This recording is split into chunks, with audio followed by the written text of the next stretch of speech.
हम सभी मिलकर अपनी कक्षा का आरंभ करते हैं। परमपिता परमात्मा की महती अनुकंपा से हम सभी को एक उत्तम ग्रंथ पढ़ने का सौभाग्य प्राप्त हो रहा है।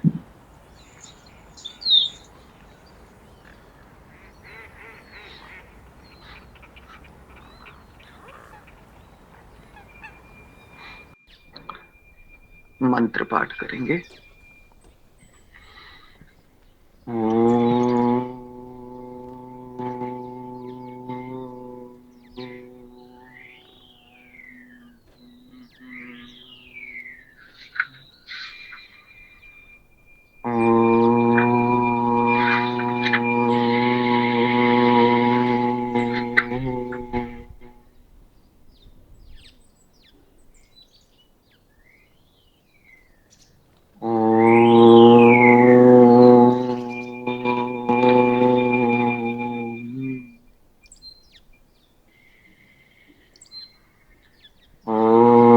सहनाववतु सहनौ भुनक्तु सह वीर्यं करवावहै तेजस्विनावधीतमस्तु मा विद्विषावहै। ओम शांति शांति शांति। आप सभी का पुनश्च हार्दिक स्वागत एवं अभिनंदन संस्कार विधि स्वाध्याय की इस कक्षा में। हम प्राक कथन को देख रहे हैं। तो कल हमने प्राक कथन के पृष्ठ संख्या 22 का और ख इन दोनों को देख लिया था। एक धारणा थी कि वेद में, अथर्ववेद में मुख्य रूप से भूत प्रेत पिशाच आदि का विधान है ऐसा, तो उसको लेकर के कल हमने इन दोनों मंत्रों को देखा था। आज हम उससे आगे अध्ययन करेंगे।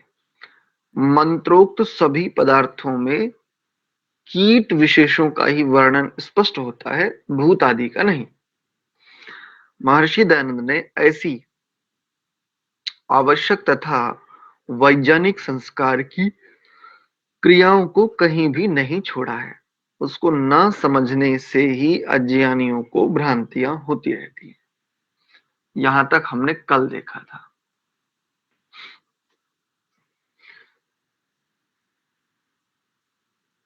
पांचवा बिंदु आज हम देखेंगे। संस्कार विधि में नामकरण संस्कार में महर्षि लिखते हैं कि जिस तिथि जिस नक्षत्र में बालक का जन्म हुआ हो, उस तिथि और उस नक्षत्र का नाम लेके उस तिथि और उस नक्षत्र के देवता के नाम से 4 आहुतियां देना। इस पर शंका है। क्या शंका है, आइए देख लेते हैं। मैंने पहले कहा था ना एक बार कि छुरे को नमस्कार, ऐसा नमस्कार, ये वो, और कई सारे लोग अभी भी इस पर आक्षेप किया करते हैं कि आप लोगों को बड़ी समस्या है, लेकिन देखो ऐसा ऐसा लिखा है स्वामी दयानंद जी ने भी। तो वही वही विषय अभी यहाँ पर उपस्थित होगा। देखिए कौन सा है। इस पर पौराणिक बंधुओं का यह आक्षेप है कि तिथि व देवता का परस्पर क्या संबंध है। क्या स्वामी जी ने नक्षत्रादि के देवताओं को मानकर पौराणिकता को स्वीकार नहीं किया है? इससे स्वामी जी ने बालक के जन्म के साथ नक्षत्र आदि के प्रभाव को मानकर फलित ज्योतिष को माना है। नक्षत्र के नाम से आहुतियां देने के लिए कहा ना ऊपर कि उस तिथि और नक्षत्र के देवता के नाम से 4 आहुतियां दे देनी चाहिए। ये कह रहे हैं कि भाई फलित ज्योतिष को स्वीकार कर लिया है। किसी के नाम से आहुति देने मात्र से फलित ज्योतिष को स्वीकार कर लिया। यूं तो अग्नये स्वाहा, प्राणाय स्वाहा, ये तो बहुत सारे हैं। तो सब फिर तो यहां पर बहुत कुछ सिद्ध हो जाएगा, है ना। देखते हैं, समाधान पक्ष को देखते हैं। किंतु महर्षि का तिथि व नक्षत्र के नाम की आहुति का अभिप्राय केवल जन्मदिन के स्मरण के लिए ही है, किसी अन्य पौराणिक फलित प्रभाव से नहीं। तिथि व नक्षत्र के देवता उनके पर्यायवाची ही हैं। नक्षत्राहुति नाक्षत्रिक नाम परंपरा को बताती है। यह भी संभव है कि ज्योतिष के ग्रंथों में इन देवताओं को पर्यायवाची किसी कारण से भी बनाया हो। जैसे प्रथमा तिथि का देवता ब्रह्मा है, ब्रह्मा एक ही है, अतः प्रथमा का देवता। अष्टमी तिथि का देवता वसु है, क्योंकि वसु भी 8 होते हैं। एकादशी का देवता रुद्र है, क्योंकि रुद्र 11 होते हैं। अलंकार और छंद शास्त्र में भी इसी प्रकार 1 2 आदि अंकों के ब्रह्म, नेत्र, राम, वेद आदि नाम रखे गए हैं। इन्होंने शंका की कि तिथियों और नक्षत्रों के नाम से आहुति दिलवा रहे हैं, देखो तो यहां पर इन्होंने फलित ज्योतिष को स्वीकार कर लिया, यानी अपने मत को स्थापित करने के लिए आपके ही ग्रंथों में से प्रमाण ना होते हुए उनको प्रमाण रूप में प्रस्तुत करना। यही किया इन्होंने यहां पर। तो उसका समाधान इन्होंने ये किया कि यहां पर केवल जन्म दिवस का स्मरण मात्र है। इससे क्या होगा कि किस दिन जन्म हुआ ये स्मृति बनी रहेगी। जैसा कि आज भी देखो प्रचलन में है ही। यदि मैं अपनी दादी से पूछता था, अब तो उनका देहांत हो गया, लेकिन जब भी मैंने अपनी दादी से पूछा, मैंने कहा दादी आपकी जन्म तिथि क्या है, तो दादी कहती थी बेटा इतनी आयु हो गई लेकिन जन्म तिथि नहीं पता। यही बात दादाजी भी कहते थे। अर्थात मैंने भी अपने जीवन में देखा कि जो हमारे वृद्ध लोग थे, दादा दादी, नाना नानी, किसी को भी अपनी जन्म तिथि स्मरण नहीं थी। आज बहुत छोटे से 3 साल के 4 साल के बच्चे से पूछो ना, बेटा आपका हैप्पी बर्थडे कब आएगा, तो उसको याद रहता है कि मेरा हैप्पी बर्थडे उस दिन आने वाला है। तो यहाँ पर जो ये आहुति देने वाली बात है, यहाँ पर इसका मुख्य प्रयोजन तो मात्र स्मृति के लिए है। और चूंकि जन्मदिन एक उत्सव है, और उत्सव को क्या कहते हैं, पर्व भी कहते हैं। हमने अनेकों बार पर्व शब्द की निरुक्ति पूर्वक हमने एक कथन आपके समक्ष साझा किया कि पर्व शब्द पर्व पूर्णे इस धातु से निष्पन्न होता है, और इसकी निरुक्ति करेंगे तो पर्वती पूरयति जनान आनंदयति इति पर्वः, जो मनुष्यों को आनंद से पूरित कर देवे उसे पर्व कहते हैं, उत्सव कहते हैं। अब वर्तमान में जो जन्मदिन को लेकर के जो वर्तमान में प्रचलन में है वो कैसा है, कुछ समय पूर्व तक, और ये किन की देन है, ये मुख्य रूप से यही चलचित्रों आदि की ही देन है। कुछ समय पूर्व तक केक आता था घर में और केक काट करके सबको बांटा जाता था, उसके बाद भोजन आदि की व्यवस्था होती थी। सब मिलकर के वो उस प्रकार से मोमबत्तियां बुझा करके केक काटते थे और सब मिलकर के केक खाते थे। बच्चों को टॉफियां वगैरह ये सब चलता था, फिर भोजन आदि होता था, ये ट्रेंड था। अभी कुछ ही समय से अब केक खाने के लिए नहीं कटता, थोड़ा सा काटा जाता है, वो बस उसमें से एक आध कोर खा करके वो पूरा का पूरा केक उठा करके पूरा से मुख पर चिपका दिया जाता है। ना जाने ये कौन सा उत्सव है, ना जाने इसमें कौन सा आनंद प्राप्त हो रहा है। और उसके बाद ऐसे ऐसे इंसिडेंट देखे गए हैं, ऐसी ऐसी घटनाएं देखी गई हैं कि वो केक का जो क्रीम होता है वो आंख में चला गया, इन्फेक्शन हो गया, या उसमें कुछ ऐसे पदार्थ डले हुए थे और अग्नि का संपर्क आते हुए वहां पर पूरा चेहरा जल गया। ऐसी ऐसी बहुत सारी घटनाएं हमारे सामने आती हैं। तो सबसे पहले तो ये जन्मदिन मनाने की अपनी परंपरा है ही नहीं, हम भारत देश में जन्मे हैं और भारत एक ऋषि मुनियों का देश रहा है। संसार को, समस्त संसार को मार्गदर्शन देने का काम भारत ने किया। आर्यवर्त मुख्य रूप से कहें तो इस देश में ये परंपरा कभी नहीं थी। हमारी कोई आपत्ति नहीं है कि आप केक खाना चाहते हैं, मुझे इससे कोई आपत्ति नहीं है। अत्यधिक शुष्कता भी ठीक नहीं है। कुछ लोग इसका भी विरोध करते हैं, नहीं केक नहीं खाना चाहिए, कहां लिखा है वेद में? प्राय ऐसे प्रश्न आते हैं कि वेद में कहीं नहीं लिखा केक खाना चाहिए। देखो, शुद्ध केक हो, शुद्ध वस्तुएं हो तो खाई जा सकती है। कोई बहुत अधिक शुष्कता भी ठीक नहीं है। जीवन में जो हमारे भोग पदार्थ हैं, जो भोज्य पदार्थ हैं, वो रुचिकारक भी होने चाहिए, उनमें प्रीति होनी चाहिए। और किन्हीं पदार्थों में प्रीति है जो अनुकूल है, जो किसी की हिंसा से नहीं प्राप्त हो रहे हैं, अर्थात हिंसा रहित जो भोग्य पदार्थ हैं उनका स्वीकार किया जा सकता है। किंतु कोई भी उत्सव हम इस प्रकार से मनाते हैं कि वह उत्सव हमारे लिए तो लाभदायक हो ही, अपितु अन्यों के लिए भी वह लाभदायक होना चाहिए, होता है। तो हमारे यहाँ क्या परंपरा है? यज्ञ की परंपरा है। क्यों यज्ञ करते हैं? तो यज्ञ क्यों करना चाहिए, क्यों करते हैं, हम थोड़ा सा इससे पूर्व भी देख चुके हैं और मुख्य रूप से वही बात करेंगे जहां पर यज्ञ का प्रकरण आरंभ होगा, वहां पर बहुत सारी बातें करेंगे। तो जैसे दो पक्ष होते हैं जीवन में, एक सैद्धांतिक और एक व्यवहारिक। तो उत्सव मनाने का ये व्यवहारिक पक्ष है, ये क्रियात्मक पक्ष है, जो यज्ञ आदि के द्वारा उत्सवों का आयोजन किया जाता है। क्योंकि जनान आनंदयति, सभी मनुष्यों को, आसपास के, केवल मेरा जन्मदिन है, उदाहरण के लिए कह रहा हूं, मेरा जन्मदिन है मान लीजिए, और बस मैं उत्सव मनाऊं, मेरे परिवार के भी सभी लोग उसमें सम्मिलित नहीं हो पाते, प्राय ऐसा देखा जाता है। लेकिन हमारी परंपरा ये नहीं, हमारी परंपरा तो ये है कि हम लोग जो मनुष्य हैं उनको तो लाभ पहुंचे ही पहुंचे, अपितु मनुष्यतर जो अन्य प्राणी हैं उनको भी लाभ पहुंचे।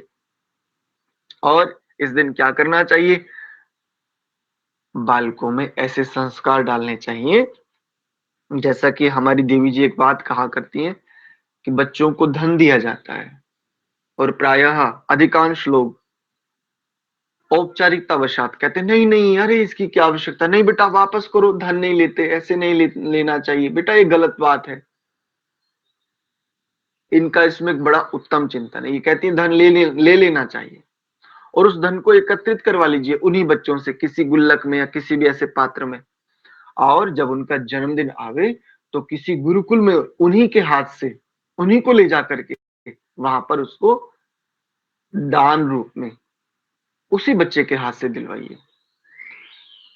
उसके बाद अपने बच्चे की मुख मंडलाकृति को देखिए, उसके बाद उसके भीतर का संतोष देखिए।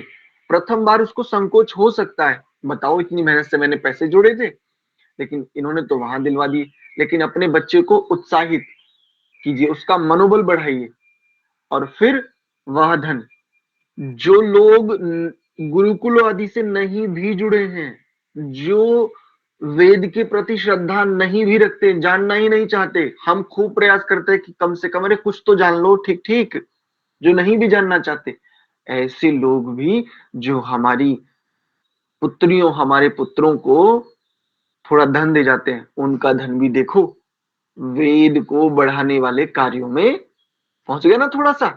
तो हमने कितना उत्तम कार्य किए, दो कार्य किए, तीन कार्य हुए यहां पर।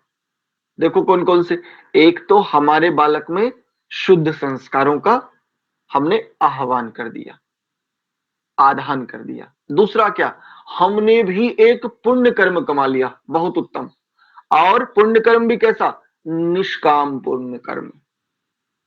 क्योंकि अब हमारा इसमें कोई कामना थोड़ी है, हमें पता है कि ये धन इन इन लोगों का आया हुआ है, और जिन जिन लोगों का धन है इनके लिए भी इतने अंशों में पुण्य कर्माशय हो गया, क्योंकि इनके द्वारा दिया गया पारितोषिक रूप में जो भी धन है वो आपने कहां पहुंचाया? जो वैदिक गुरुकुल है या ऐसे ही जो वेद विद्या को बढ़ाने वाले संस्थान हैं, या जो ऐसे आचार्य विद्वान लोग हैं जो इस प्रकार का कार्य कर रहे हैं, या बड़ा यज्ञ का आयोजन करवाइए। भाई कई बार ऐसा होता है कि व्यक्ति के पास नहीं होता, तो यद्यपि आज तो ऑनलाइन माध्यम से कहीं भी आप भेज सकते हैं, लेकिन कई बार होता है कि नहीं कुछ और अच्छा सा किया जाए, में अन्य लोगों को कई बार प्रभावित करने के लिए भी कुछ अच्छा करने का विचार मन में आता है, तो बिल्कुल कीजिए। एक बड़े से बृहद यज्ञ का आयोजन कीजिए और वहां पर माइक वगैरह ये सारी व्यवस्थाएं लगा करके, खूब अच्छे से पांडाल लगा करके और बढ़िया यज्ञ कराइए, सबको उसमें आमंत्रित कीजिए। उसके पश्चात अपने बच्चों से कुछ भी, यानी यज्ञ का आयोजन तो हो ही, लेकिन कुछ ना कुछ पुण्य कर्म अवश्य करवाइए। जैसे लगभग सभी स्थानों पर कुछ झुग्गी झोपड़ियों में रहने वाले बच्चे मिल जाते हैं, ऐसे स्थानों पर जाइए। इन लोगों को धन नहीं देना, इन लोगों को भोजन दे करके आइए। यदि आपको प्रतीत हो कि इन लोगों को वस्त्र आदि भी दिया जा सकता है तो देना चाहिए। यद्यपि ये लोग थोड़े से चतुर होते हैं, यदि आप इन्हें वस्त्र आदि देते हैं तो ये उनको सेल आउट कर देते हैं, इनको बेच देते हैं, तो इनको भोजन आदि दे सकते हैं। ऐसा अर्थात कुछ भी ऐसा पुण्य कर्माशय बालक का भी बनवाइए इसी समय में, जिससे उसको प्रेरणा मिले। तो अपनी परंपरा में शुभ कर्म करने का विधान है। शुभ कर्म, इन सभी शुभ कर्मों में जो सर्वोत्तम शुभ कर्म है वो यज्ञ कहा, और यज्ञ के लिए ही हम प्राय इस उक्ति को सब लोग सुनते हैं, बोलते भी हैं, यज्ञो वही श्रेष्ठतमम कर्म। यज्ञ क्या है? श्रेष्ठतमम, श्रेष्ठतर। एक होता है श्रेष्ठ, एक होता है श्रेष्ठतर, और एक होता है श्रेष्ठतम, सुपरलेटिव डिग्री, मतलब इसके बाद कुछ नहीं। एकमात्र यज्ञ ही ऐसा है, और यज्ञ का स्वरूप बहुत बृहद है। यज्ञ को पूरी तरह से समझाया नहीं जा सकता। हमारे शरीर में ही अनेकों प्रकार के यज्ञ हो रहे हैं। 7 प्रकार के यज्ञ तो हमारे शरीर में ही हो रहे हैं। भोजन से रस, रस से रक्त, रक्त से मांस, मांस से मेद, मेद से मज्जा, मज्जा से अस्थि, अस्थि से वीर्य, ये जो सारी प्रक्रिया है ना, ये सप्त यज्ञ है। सप्त होता तो ये हमारे शरीर में भी काम कर रहे हैं, केवल रस के आधार पर बता रहा हूं। रात्रि में सोते हो ना, और सोने से पूर्व मंत्र पाठ करते हो, सप्त होता उसमें आता है।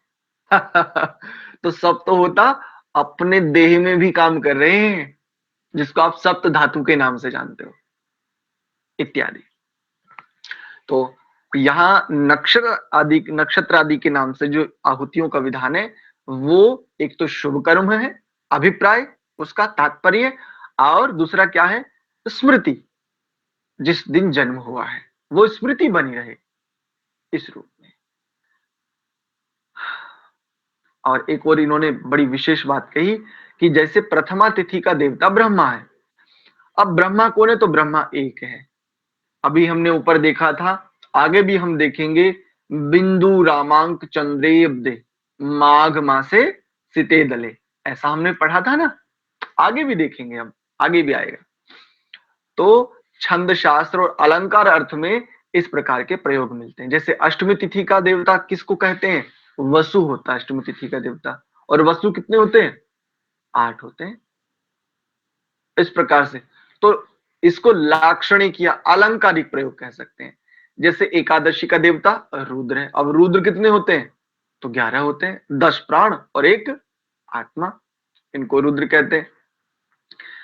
ठीक इसी प्रकार से अंकों के ब्रह्म, नेत्र, राम, वेद आदि नाम रखें। जैसे कहीं पर 4 कहना हो तो वेद कह दिया जाता है, राम कहना, 3 को कहना हो तो राम कह दिया जाता है। कौन कौन से 3 राम? तो बलराम, भगवान श्री राम और परशुराम। ऐसे नेत्र, कहीं पर 2 संख्या को कहना हो तो नेत्र कह दिया जाता है, इस प्रकार से। तो ये विधान किसके आधार पर है? अलंकार और छंद शास्त्र के आधार पर। ये भी एक विद्वत्ता है, ये भी एक शैली है। आइए अब इसके आगे देखते हैं। यदि कोई ऐसी आशंका करे कि जन्मदिन के लिए तो तिथि व नक्षत्र की आहुतियां ही पर्याप्त थी, देवताओं की आहुति की क्या आवश्यकता है? ये प्रश्न उठा रहे हैं। तो क्या आवश्यकता है वो देखते हैं। लोक में देखा जाता है कि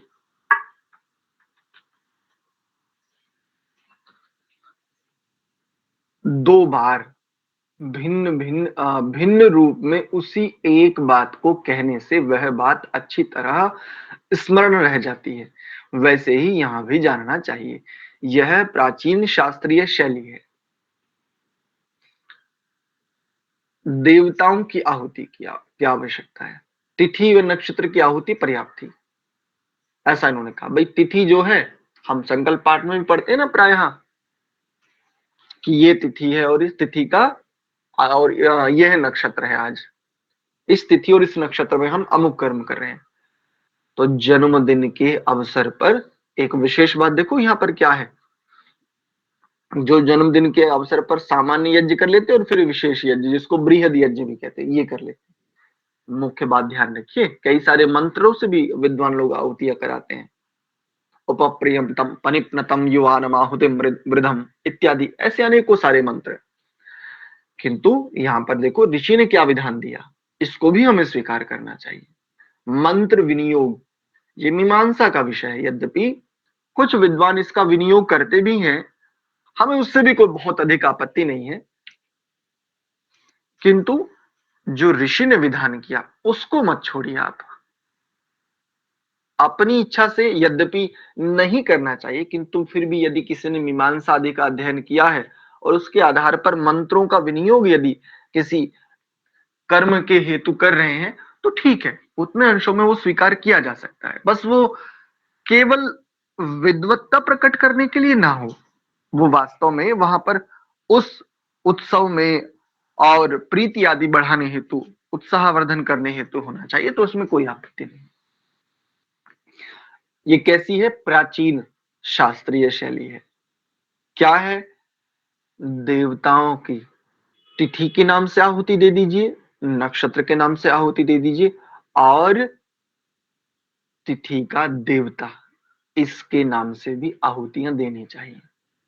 तो तीन बातें हो गई, तिथि, नक्षत्र और तिथि का देवता। ये किस लिए? तो जब तिथि के नाम से आहुति दी गई और तिथि के देवता के नाम से आहुति दी गई, इससे होगा क्या? एक ही विषय को लेकर के दो बार आहुतियां दे दी गई। तो इसका तात्पर्य क्या है? तो सबसे पहले बिल्कुल सरल बात क्या बता रहे हैं। जैसे उदाहरण के लिए मान लीजिए किसी का जन्म हुआ अष्टमी तिथि को, तो अष्टमी तिथि के नाम से एक आहुति दे दी, जो नक्षत्र है उस नक्षत्र के नाम से आहुति दे दी, और फिर उस अष्टमी तिथि का देवता है वसु, तो वसवे नमः, वसवे स्वाहा इत्यादि।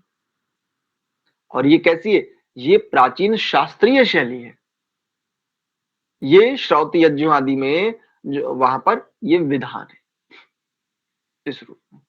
ऐसा करने से और अच्छी प्रकार से वह स्मृति बनी रहती है। जैसे छंद शास्त्र में गायत्री आदि छंदों के अग्नि, सविता आदि 7 देवता माने गए हैं।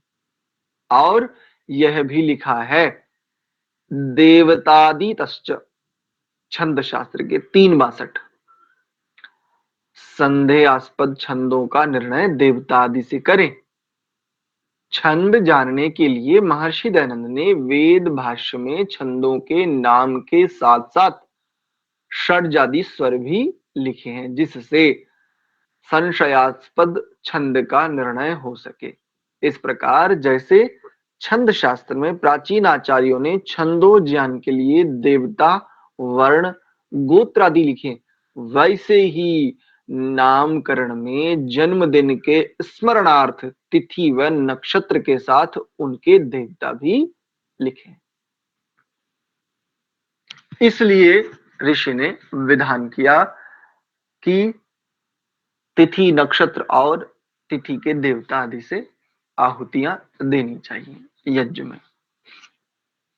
षड्ज स्वर देखो, मुख्य रूप से 3 ही स्वर आप जानते होंगे, ह्रस्व, दीर्घ और प्लुत। इनके विभेद भी आप जानते होंगे, उदात्त, अनुदात्त और स्वरित। इसके अतिरिक्त भी ये तो स्वरों के भेद रूप भेद है ही, लेकिन स्वर होते कौन कौन से हैं? तो देखो यहां पर एक इन्होंने शब्द दिया षड्ज, षड्ज स्वर। तो ऐसे ही मंत्रों के अलग अलग स्वर होते हैं और कहते हैं जिनको स्वरों का ठीक ठीक ज्ञान ना हो वह भाष्य करने का अधिकारी नहीं होता। मंत्र का भाष्य वही कर सकता है जिसको स्वरों का भी ठीक ठीक ज्ञान हो। केवल स्वरों का ज्ञान होने पर मंत्र का भाष्य नहीं हो सकता, ध्यान रखिए। उसके लिए व्याकरण और अन्य ग्रंथ तथा समाधिस्थ बुद्धि भी चाहिए या शुद्ध बुद्धि भी चाहिए। जैसे स्वामी ब्रह्म मुनि जी हैं और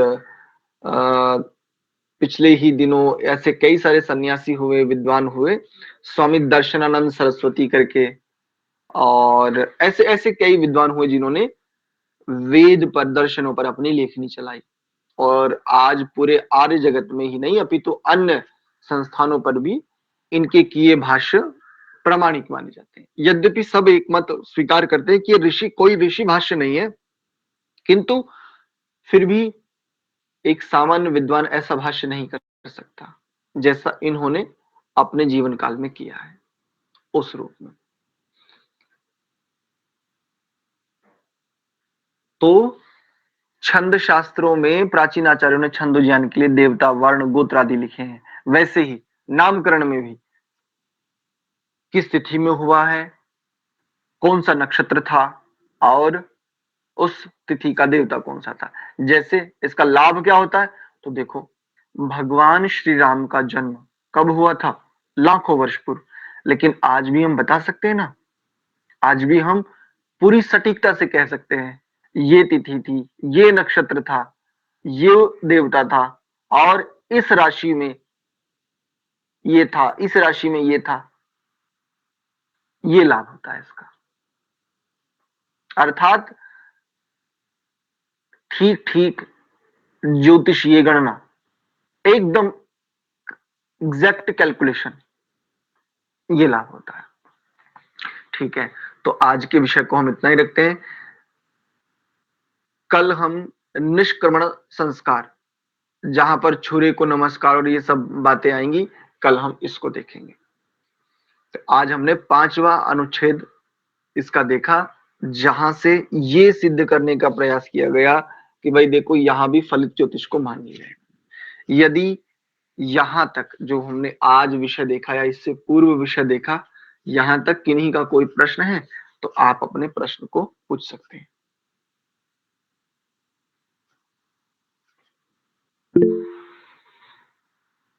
जी पूछिए रवि जी। नमस्ते आचार्य जी। जी नमस्ते। ये 23वां पृष्ठ में ये हम्म, छंद शास्त्र में भी ये अंकों का उपयोग ब्रह्मा नेत्र, ये केवल छंद शास्त्र में ही उपयोग करते ना, दूसरे शास्त्रों में नहीं हो सकता ना, ये ऐसी समझना चाहिए ना। दूसरों में भी होता है, अच्छा अच्छा इसी संस्कार विधि में भी आप देखेंगे। अच्छा। मुख्य रूप से विधान छंद शास्त्र में किया है। जैसे म्यूट कर लिया करो, प्रश्न पूछ के एक बार म्यूट कर लिया करो। जैसे प्रायः एक प्रश्न करते हैं सभी लोग, क्या प्रश्न होता है कि आचार्य जी मंत्र के, किसी भी मंत्र में दो पंक्तियां होती हैं, 4 चरण माने जाते हैं और 2 पंक्तियां मानी जाती हैं। तो दोनों पंक्तियों का जो अंतिम अक्षर होता है उसको दीर्घ करते हैं, दीर्घ ना हो तो भी उसका दीर्घ उच्चारण करते हैं। ऐसा क्यों करते हैं? या मंत्र की जो सबसे दूसरी पंक्ति का जो सबसे अंतिम अक्षर होता है उसको दीर्घ करते हैं, क्यों करते हैं? क्या इसका कोई विधान मिलता है? हाँ, इसका विधान मिलता है। छंद शास्त्र में एक सूत्र आता है गंता, कि अंतिम वर्ण को गुरु आदेश हो जाता है। जब उच्चारण करते हैं तो जो भी अंतिम वर्ण होता है उसको गुरु आदेश हो जाता है। इस आधार पर तो विधान छंद शास्त्र में, इसके अतिरिक्त छंद शास्त्र के विधान का अनुसरण, अनुकरण करते हुए कहीं पर भी इसका प्रयोग किया जा सकता है और मिलता भी है। अभी आप आगे इसी संस्कार विधि में देखेंगे, ऋषि के तो प्रत्येक ग्रंथ में आपको ये मिल जाएगा। जब वो ये कहते हैं कि भाई मैंने कब लिखा है, इस ग्रंथ को कब रचा है, तो वो इसी आधार पर कहते हैं। आगे हम देखें। ठीक है रवि जी? जी, जी धन्यवाद जी। साधारणतः तो हम रोज की भाषा में से इसको तो उपयोग नहीं करते ना, केवल शास्त्रों में उपयोग करते हैं। वैसे ये प्रश्न नहीं है, फिर भी रोज की भाषा में भी आप प्रयोग कर सकते हो। आपकी इतनी योग्यता होनी चाहिए और जिनके साथ आप व्यवहार कर रहे हैं उनकी भी इतनी योग्यता होनी चाहिए। यदि मैं आपके साथ केवल संस्कृत में ही वार्ता करूं या संस्कृत में ही मैं अध्ययन अध्यापन ये स्वाध्याय करूं, आपको समझ में आएगा? नहीं आएगा। तो जिनकी योग्यता है कि वो संस्कृत में ही व्यवहार कर सके, उनके साथ मैं संस्कृत में कर सकता हूं जितना मुझे आता है, जितना उन्हें आता है। तो ठीक ऐसे ही यदि आपकी योग्यता और सामने वाले की भी योग्यता है कि वो इस अलंकारिक शब्दों, अलंकारिक प्रयोग को समझ सकते हैं, छंद आदि शास्त्रों के विधान को समझ सकते हैं, उनके साथ वैसे व्यवहार कर सकते हैं। जब मैं गुरुकुल में पढ़ता था तो वहां पढ़ते समय एक बहुत अच्छे ब्रह्मचारी थे, आचार्य दिलीप जी। इनकी योग्यता बहुत अगाध लगती थी, स्वभाव भी एकदम बड़ा ही सौम्य स्वभाव, और बहुत सारे ग्रंथों के संदर्भ इनको बिल्कुल उपस्थित रहते थे, मानो सरस्वती इनके कंठ में ही विराजती हूं। ऐसे कहीं से कुछ भी प्रमाण क्षण भर में वो उपस्थित कर देते थे। तो जब ये बात करते थे कई बार, तो कई बार ऐसे ही बात करते थे। हम पूछते थे आचार्य जी हमें तो समझ में नहीं आया, भ्राता जी हमें तो नहीं पकड़ में आया, तो फिर बताते थे कि देखो ऐसा ऐसा है। ठीक है, कर सकते हैं यदि सामने वाले की भी योग्यता और आपकी भी योग्यता। विधान सबके लिए होता है जो उसको डिजर्व करता हो। ठीक है। शिवदत्त जी ने हैंड रेज किया, कोई प्रश्न है क्या शिवदत्त जी? आचार्य जी नमस्ते, सभी को नमस्ते।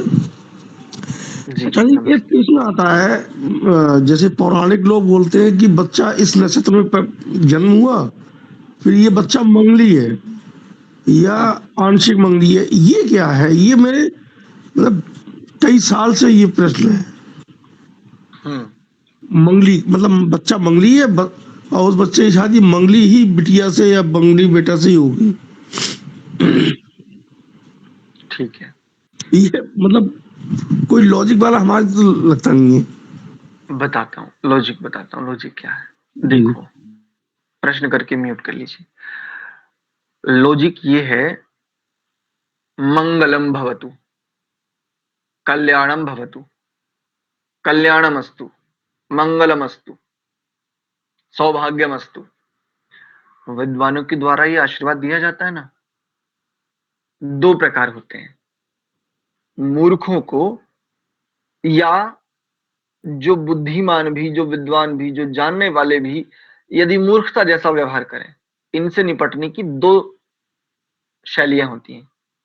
एक तो शैली है जैसा सब लोग करते, प्राय सभी आर्य समाजी उनसे झगड़ा करते हैं, उनसे विवाद करते हैं अनावश्यक रूप से, मानो बिल्कुल आज ही अपनी पूरी बात मनवा के छोड़ेंगे। मैं इसको ठीक नहीं समझता। जो इसको समझते हैं समझते रहे, मैं इसको बिल्कुल भी ठीक नहीं समझता। उसको दीजिए जो सत्य को स्वीकार करने की क्षमता रखता हो, और सत्य इतना सस्ता नहीं है कि किसी को भी दे दीजिए। आप तक मिला है, आप तक पहुंचा है, तो आपका कोई ना कोई पूर्व जन्मकृत कर्माशय है, आपका प्रारब्ध है, आपकी डिजर्वनेस है, तब आप तक पहुंचा है। किसी को भी यूं ही हलवा समझ के मत बांटिए कि प्रसाद है और हलवा चलो प्रसाद रूप में किसी को भी दे देते हैं क्योंकि ये यहाँ उपस्थित था या अभी अभी आया है। प्रसाद तो सभी को मिलना चाहिए। प्रसाद भी उसी को दिया जाता है जो वहां उपस्थित हो उस शुभ कर्म में। एक बात, एक तो ये शैली चलती है। दूसरी शैली क्या है, उनसे प्रश्न कीजिए। मांगलिक है ये तो और अच्छी बात है, हम तो अमांगलिक ही रह गए, हमारे जीवन में तो इतने शुभ संस्कार हैं भी नहीं, हमें तो इतनी विद्या मिल भी नहीं पाई। अच्छा, ये मांगलिक बच्चा है, फिर तो हम और अधिक उत्सव मनाएंगे। कहानी पकड़ना ना तो घुमा के पकड़ो ना। मांगलिक है तो ये तो फिर बहुत शुभ होगा, क्योंकि मंगल शब्द का अर्थ क्या होता है? कल्याण, शुभ, उन्नति, यही तो होता है ना। ये उनके लिए सटीक प्रत्युत्तर है।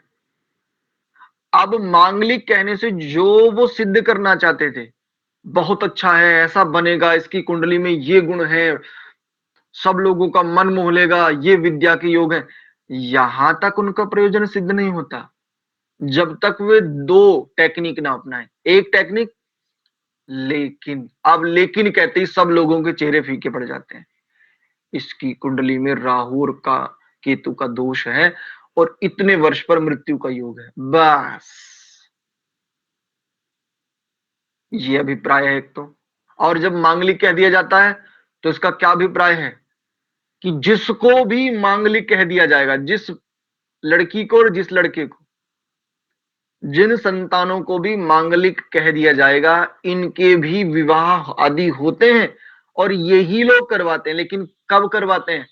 सामान्य बालकों का विवाह आदि कर्म करवाने में इनका जितना स्वार्थ सिद्ध होता है, निकृष्ट स्वार्थ कह सकते हैं उसको, धन आदि इनको जितना मिलता है, मांगलिक कह देने पर कई गुना लूटते हैं। इसके अतिरिक्त मांगलिक कुछ भी नहीं होता, कुछ भी नहीं होता।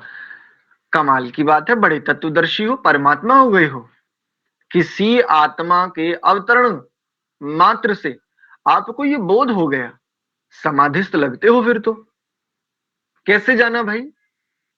क्या चीज देखी जिसके आधार पर तुमने बता दिया कि ये मांगलिक है, अर्थात इसके जीवन में ऐसा ऐसा दोष है?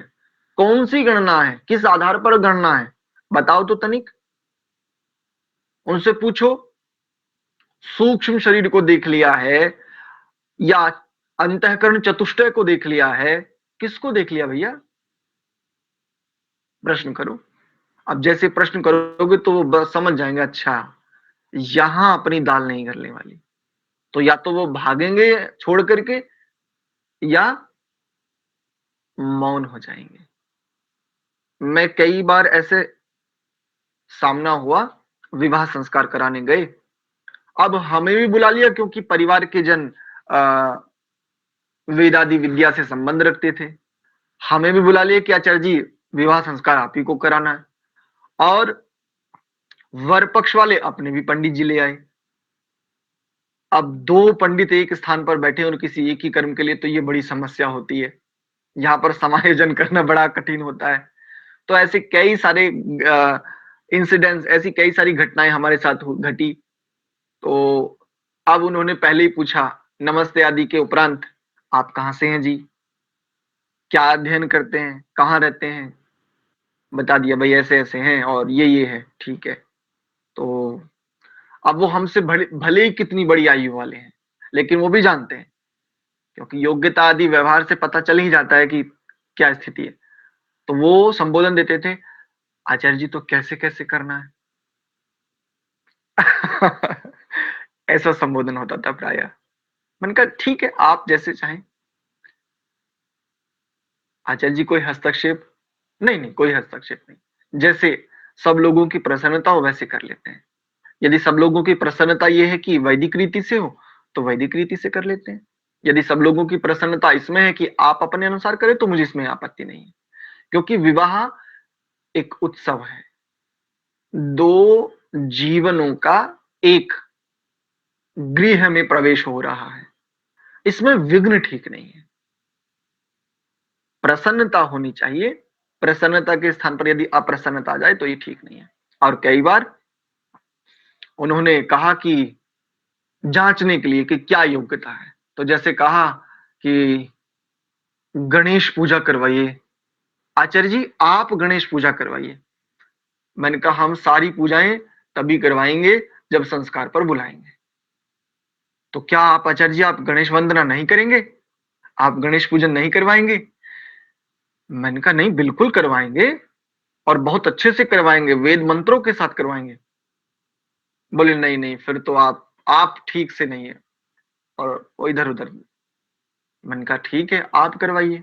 तो वो एक मिट्टी का ढेला मंगाते हैं छोटा सा, और फिर गजानन भूत गणादि सेवितम कपित जम्बु फल चारु भक्षणम उमा सुतम शोक विनाशकारकम नमामि विघ्नेश्वरम पाद पंकजम। इस प्रकार का उनका चलता है। तो मैंने कहा हो गया गणेश पूजन? बोले हाँ जी हो गया। तो मैंने कहा इन गणेश जी का अब करना क्या है? बहुत बढ़िया, आपने गणेश जी बना दिए। मैं तो आज तक एक छोटा सा कीड़ा नहीं बना पाया, आपने तो साक्षात भगवान को ही बना दिया। बोले आचार्य जी जानते तो आप भी हो, देखो प्रतीक रूप में है ये। मैंने कहा चलो कोई बात नहीं, इत्यादि। तो ये मांगलिक आदि के पीछे और कोई विचार नहीं है। मंगल शब्द का अर्थ तो बहुत उत्तम होता है, मंगल करने वाला। परमात्मा को जब आप नमः शंभवाय च मयो भवाय च जब आप ऐसा देखते हैं तो, और अंत में आता है शंकराय च मस्कराय च मयो भवाय च, यहां पर जो आता है तो क्या है? मंगल स्वरूप है और अत्यंत मंगल करने वाला है। सबसे बड़ा मांगलिक तो परमपिता परमात्मा है। यदि मांगलिक खतरनाक होता या मांगलिक कोई दोष होता तो परमात्मा को कोई स्वीकार न करता। संसार में सबसे बड़ा मांगलिक परमात्मा है, उससे बड़ा मांगलिक दूसरा कोई नहीं। ठीक है शिवदत्त जी। जी जी जी। ठीक है, चलिए तो आज की कक्षा को यहीं विराम देते हैं। एक बार ओम का उच्चारण करते हैं। ओम।